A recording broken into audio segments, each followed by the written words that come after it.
La crise de l'eau affecte de nombreuses régions du monde. Cette réalité a un impact important sur les collectivités locales et l'écosystème d'eau douce, et plus généralement sur notre économie.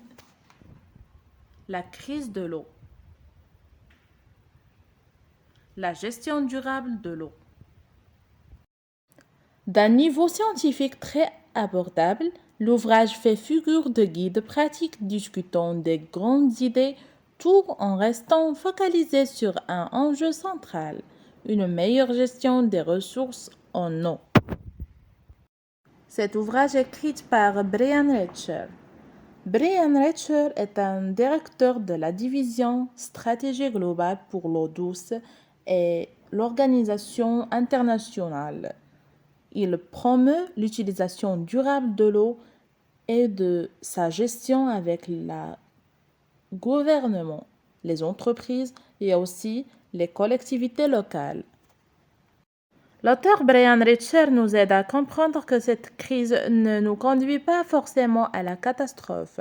Dans un style simple et direct, il pose les bases de la gestion de l'eau, de son cycle et confronte les enjeux globaux et leur compréhension par les acteurs locaux.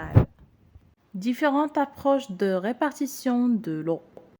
La quantité d'eau à consommer. La qualité d'eau pour la consommation.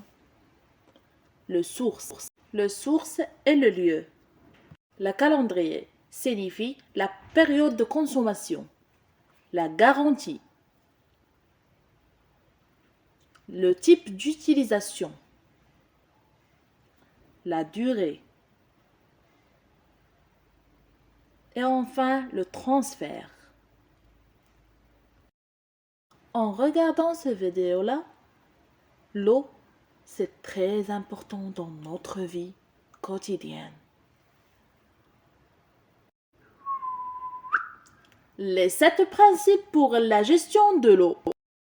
Premièrement, construire une vision commune pour l'avenir des ressources en eau de votre communauté. Définir les limites de la consommation effective totale de l'eau.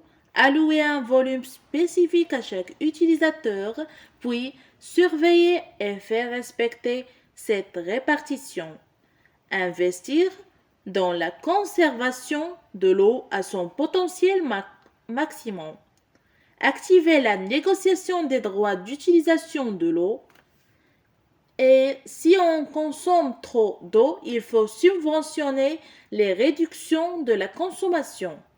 Et enfin, apprendre des erreurs ou des bons retours d'expériences menées ailleurs et ajuster la trajectoire.